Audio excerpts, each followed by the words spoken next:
लोकसभा के चौथे चरण के मतदान में आज धार महू लोकसभा सीट पर जिले भर में मतदाताओं ने बढ़ चढ़कर उत्साह से मतदान किया, जो 73% से अधिक जा पहुंचा। बीजेपी प्रत्याशी सावित्री ठाकुर ने ग्राम तारापुर विधानसभा धर्मपुरी के बूथ क्रमांक 135 पर पहुंचकर मतदान किया। इस अवसर सभी ठाकुर ने कहा कि भाजपा का विजय रथ इस बार राष्ट्र की उन्नति के साथ सबका विश्वास को लेकर विजय होंगे।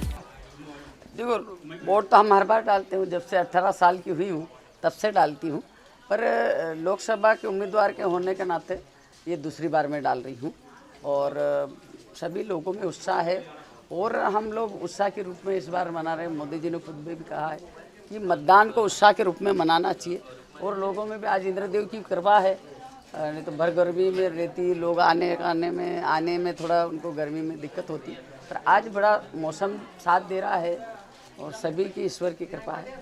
कितने वोटों से जीतने का आपको आशा है? देखो, हम सभी का जिले से तो 5 लाख का लक्ष्य है। अब जो भी 5 लाख का लक्ष्य है, कितने हम उस 5 लाख को छुपाती हूँ मैं भी, और सभी का कितना सहयोग रहेगा ये देखा जाएगा 4 तारीख को पता चलेगा। क्या लगता है आपको? आपने जो देखो, जीत तो मैं जिस रोज टिकट हुआ उसी रोज से जीत तो हो गई है, पर अब लोगों का कितना प्रति, हमारे माननीय नरेंद्र मोदी जी के प्रति लोगों का ज़्यादा यह प्रत्याशी तो एक माध्यम होता, पर मोदी जी के प्रति पूरे देश में एक लहर तरफ है कि माननीय नरेंद्र मोदी जी को वापस से प्रधानमंत्री होना चाहिए। सरकार बनती है तो क्या काम बाकी रह गए जो आप करेंगे? क्या प्राथमिकता? देखो, प्राथमिकता तो ये है कि जब से हमारे हैं तो धार जिले की रेलवे लाइन है, रेलवे लाइन हालांकि गति से काम चल रहा है, पर मेरे कार्यकाल में मैं पूरा करने की उसको कोशिश की, रेल एक बार इस बार धार जिले में दौड़ जाए, हमारे जंगल के लोग से बैठ जाए। और दूसरे जैसे मेरे समय में था इंजीनियरिंग कॉलेज और मेडिकल कॉलेज, और ये 2 कॉलेज खुल गई है और कॉलेज हम खुलवाना चाहते हैं। और शिक्षा और स्वास्थ्य का जैसे गदवानी जैसे क्षेत्र में अभी नहीं है, इसका मेरी प्राथमिकता रहेगी। अगर मैं बनती हूँ तो वहाँ एक स्वास्थ्य की सुविधाएं होना चाहिए, जहाँ आदिवासी बेल्ट है, लोगों में दूर दूर जाने के लिए अस्पताल दूरी पे हैं, तो वो एक छोटी जगह हो जाए तो ताकि लोगों को दिक्कत नहीं हो। Thank you. पूर्व केंद्रीय मंत्री विक्रम वर्मा तथा उनकी पत्नी धार विधायक मीना वर्मा ने धार विधानसभा के अंतर्गत आने वाले बूथ क्रमांक 49 ब्रह्माकुंडी धार में मतदान किया। इसी प्रकार कांग्रेस प्रत्याशी राधेश्याम मुवेल ने मनावर विधानसभा के ग्राम अमलाठा के बूथ क्रमांक 199 पर जाकर मतदान किया। इस अवसर राधेश्याम मुवेल ने कहा कि जिन मुद्दों को लेकर 2014 में मोदी सरकार आई थी, उन सभी वादों पर खरी नहीं उतरी। महंगाई, भ्रष्टाचार, रोजगार चरम पर है। कांग्रेस रोजगार की बात कर रही है, महंगाई कम करने की बात कर रही है और उसी को लेकर हम मतदाताओं के बीच में गए हैं। बहुत अच्छा लगा, क्योंकि अभी तक 25 साल का लंबा संघर्ष रहा। कांग्रेस पार्टी का एक वफादार सिपाही के रूप में मैंने काम किया और आज पहली बार मैंने अपने आप को कांग्रेस पार्टी के माध्यम से वोट दिया। मुझे बहुत खुशी हुई। मैं मेरे बड़े नेताओं को, राहुल जी, सोनिया जी, प्रियंका जी और कमलनाथ जी, दिग्विजय सिंह जी, हमारे नेता प्रतिपक्ष उमंग सिंगार जी, जूत पटवारी जी का आभार व्यक्त करता हूँ।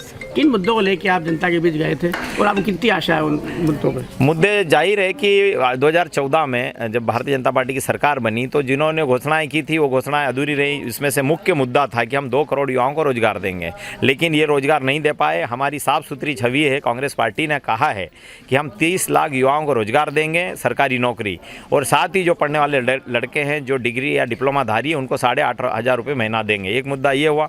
दूसरा, लाडली बहना के नाम से वोट तो ले लिए, लेकिन ये लोग, इन्होंने वादा किया था कि हम लाडली बहनों को 3,000 रुपये देंगे, लेकिन फिर अभी चुनाव आया तो इन लोगों ने 21 वोट डाली है। हमारी सरकार बनेगी तो निश्चित तौर पर हम उनका 8,500 रुपये महिलाओं को देंगे। और पूर्व में भी कांग्रेस पार्टी किसानों का कर्जा माफ़ कर चुकी। मनमोहन सिंह जी के समय में 78,000 रुपये का कर्जा माफ़ किया, और साथ ही कमलनाथ जी की सरकार बनी तो हमने लगभग 2 किस्तें कर्जे की माफ़ की। हमारी सरकार बनती है तो हम निश्चित तौर पर कर्जा माफ़ करेंगे। साथ ही रोजगार गारंटी में 400 रुपया देंगे। समर्थन मूल्य का हम कानून बनाएंगे।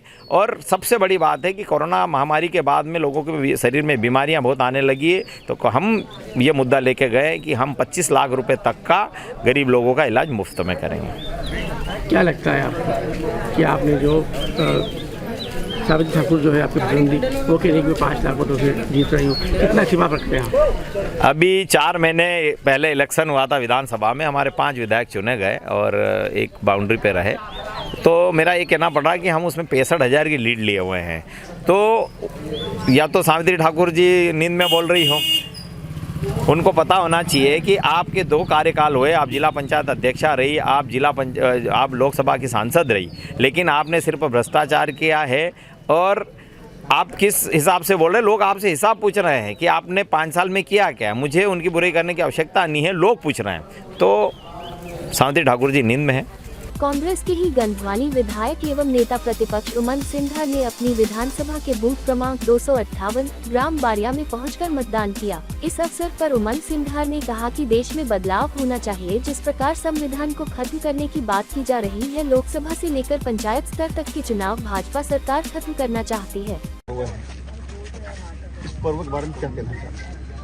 मैं निश्चित तौर से कहना चाहता हूं, देश में एक बदलाव की आवश्यकता है। जिस प्रकार से संविधान खत्म करने की बात की जा रही है, इनके ही उम्मीदवार कई है, चाहे सावित्री ठाकुर ने कहा है कि मोदी जी है तो चुनाव नहीं होना चाहिए, इनके अरुण गोयल जी ने कहा कि चुनाव नहीं होना चाहिए। तो ये संविधान बदलना चाहते हैं लोग। तो इनकी मंशा क्लियर है कि देश में चाहे जनपद चुनाव हो, सरपंच चुनाव हो, चाहे जिला पंचायत चुनाव हो, चाहे मंडी चुनाव हो, चाहे विधानसभा के चुनाव, तो ये इस प्रकार से अगर तानाशाही करना चाहते हैं देश में, तो आम व्यक्ति की आवाज़ बंद हो जाएगी। तो मैं समझता हूँ कि पूरे देश और प्रदेश के लोग संविधान बचाने के लिए और अपने अधिकारों के लिए वोट देंगे निश्चित तौर से कांग्रेस को। अच्छा, आज आपने मतदान किया और धार और अन्य 8 सीटों पर क्या स्थिति बन रही है? जिस प्रकार से ग्रामीण क्षेत्रों में वोट गिर रहे हैं, तो निश्चित तौर से कांग्रेस मजबूत स्थिति में धार लोकसभा में दिख रही है। मध्य प्रदेश में कितनी सीट निकल सकती है? कांग्रेस बराबर की स्थिति में, ये चुनाव परिणाम के बाद आपको पता चलेगा। ठीक है।